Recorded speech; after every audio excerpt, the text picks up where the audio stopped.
नमस्कार दोस्तों। क्या यह कंपनी आने वाले समय में अच्छा रिटर्न्स दे सकती है?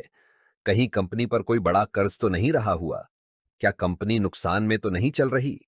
क्या समय के साथ कंपनी में से बड़े इन्वेस्टर बाहर तो नहीं निकल रहे? इन सवालों के जवाबों के लिए हमें कंपनी के पिछले कुछ सालों की रिपोर्ट्स का अवलोकन करना होगा। दोस्तों, आपसे एक अनुरोध रहेगा कि अगले 4 से 5 मिनट इस वीडियो को बैकग्राउंड म्यूजिक के साथ ध्यान से देखें, जिससे आप खुद समझ सकेंगे कि कंपनी में कितनी मात्रा में और कितने समय के लिए होल्ड करना एक बेहतर विकल्प हो सकता है। यह कंपनी की प्रोफाइल है, जिसमें कंपनी की मार्केट कैप वैल्यू और अन्य चीजों को दर्शाया गया है।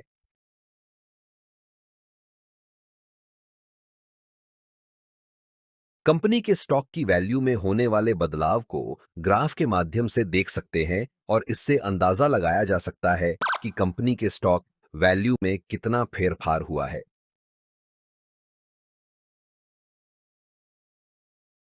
अब यहां पर कंपनी ने पिछले 1 साल में, पिछले 5 सालों में और शुरुआत से अभी तक कितना रिटर्न्स दिया है वह दर्शाया गया है।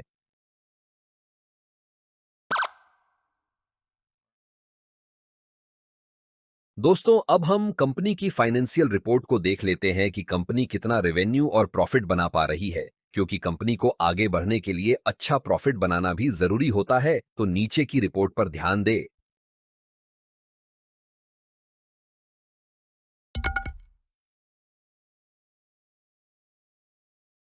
नीचे कंपनी की ईपीएस यानी अर्निंग्स पर शेयर की रिपोर्ट दी गई है, जो कि अगर लगातार बढ़ रही है तो अच्छा माना जाता है, तो इसका अवलोकन करें।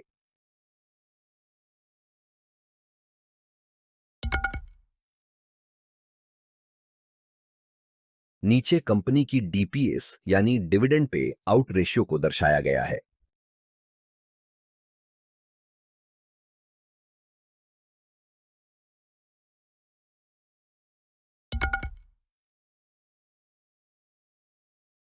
नीचे कंपनी की एसेट्स रिपोर्ट यानी कंपनी की संपत्ति की कीमत में होने वाले बदलाव को दर्शाया गया है, जिससे हम यह समझेंगे कि कंपनी समय के साथ अपनी संपत्ति को बढ़ा रही है या कम कर रही है।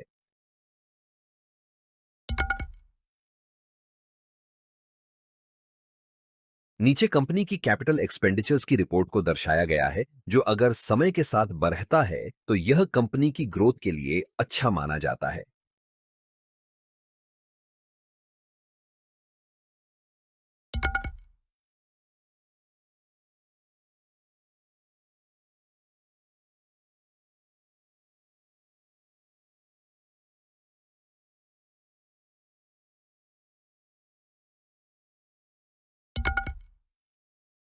नीचे कंपनी की फ्री कैश फ्लो की रिपोर्ट को दर्शाया गया है। नीचे कंपनी के द्वारा दिए गए पिछले 5 डिविडेंड की रिपोर्ट्स का अवलोकन करें और जाने कि कंपनी डिविडेंड के मामले में कैसी रही हुई है।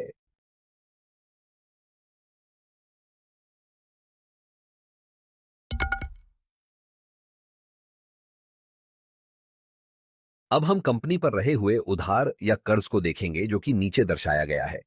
अगर यह समय के साथ कम हो रहा है तो अच्छा माना जा सकता है, पर अगर लगातार बढ़ रहा है तो वह अच्छा संकेत नहीं माना जाता।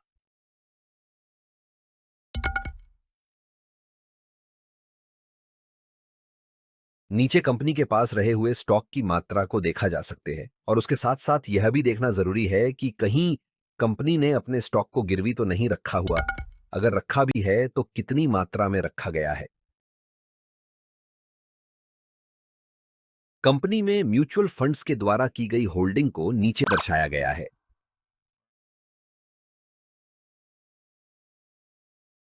कंपनी में अदर डोमेस्टिक इंस्टीट्यूशंस के द्वारा की गई होल्डिंग को नीचे दर्शाया गया है।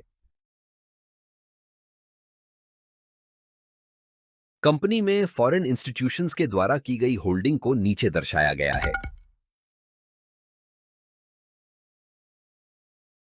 कंपनी में रिटेल और अन्य के द्वारा की गई होल्डिंग को नीचे दर्शाया गया है।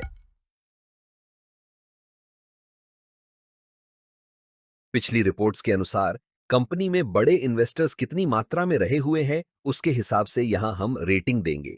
क्योंकि अगर कंपनी में ज्यादा मात्रा में बड़े इन्वेस्टर्स रहे हुए हैं तो वह एक अच्छा संकेत माना जाता है, और अगर न के बराबर ही रहे हुए हैं तो वह एक अच्छा संकेत नहीं माना जाता। यह कंपनी के टॉप कॉम्पिटिटर्स को दर्शाया गया है।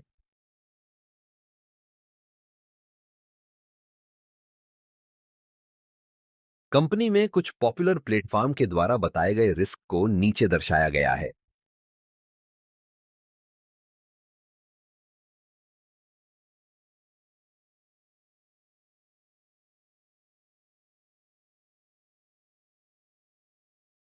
ऊपर की सभी रिपोर्ट्स का अवलोकन करने के बाद 5 स्टार में से दी गई रेटिंग को नीचे दर्शाया है, जो आपको कुछ निर्णय लेने में मदरूप हो सकते हैं। तो आपको इस कंपनी के स्टॉक के बारे में क्या कहना है?